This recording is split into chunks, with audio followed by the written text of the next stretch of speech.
जीवन में 3 बातें याद रखो। अगर घर में कोई अतिथि आ जाए तो भगवान मान करके उसका स्वागत करो, अतिथि देवो भव। लेकिन आजकल तो अतिथि कब जाओगे घर की कहानी है। अब मेहमान नवाजी का जमाना ही नहीं रहा भैया। अब तो मेहमान बजन लगते हैं, भगाओ उनको। लेकिन अतिथि देवो भव, अतिथि भगवान का स्वरूप है। जो श्रद्धावान है उसकी सेवा करो।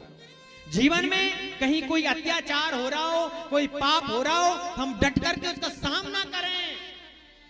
प्यारे, यमुना हाईवे पर 9-10 महीने पहले पापियों ने मेरी बहन को काट काट के मार डाला। 2500 नहीं, हजारों टुकड़े किए हैं निर्दयी पापियों ने। और हिंदू सनातन भाई देखता रहा उस बहन को मरते हुए, ये लव जिहादियों ने। इसलिए प्यारे, हमें अपनी बहनों की रक्षा के लिए अगर खड़ा होना पड़े तो हो जाइए, डट करके सामना करिए। ये मेरी बहनों को वहला फुसला करके धर्मांतरण करके विवाह करते हैं। ये दुष्ट पापी बड़ा चक्रव्यूह का खेल चल रहा है, इस चक्रव्यूह को हमको तोड़ना है।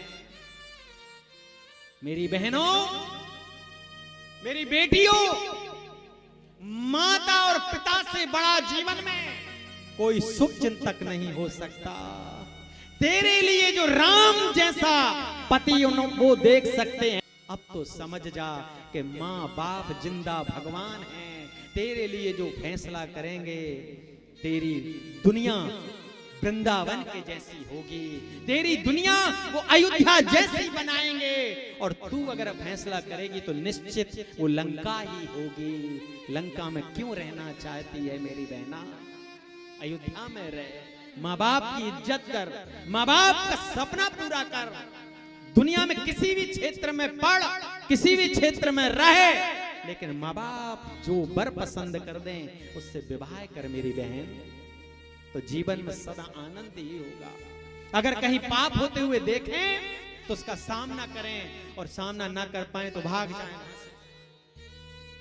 तीसरी बात, शरण में अगर शत्रु आ जाए, कितना ही विकट शत्रु हो, भारी शत्रु हो, जिसने आपका करोड़ों हजारों का नुकसान किया हो, अगर वो आपकी शरण में आ जाए तत्काल उसे क्षमा कर दो।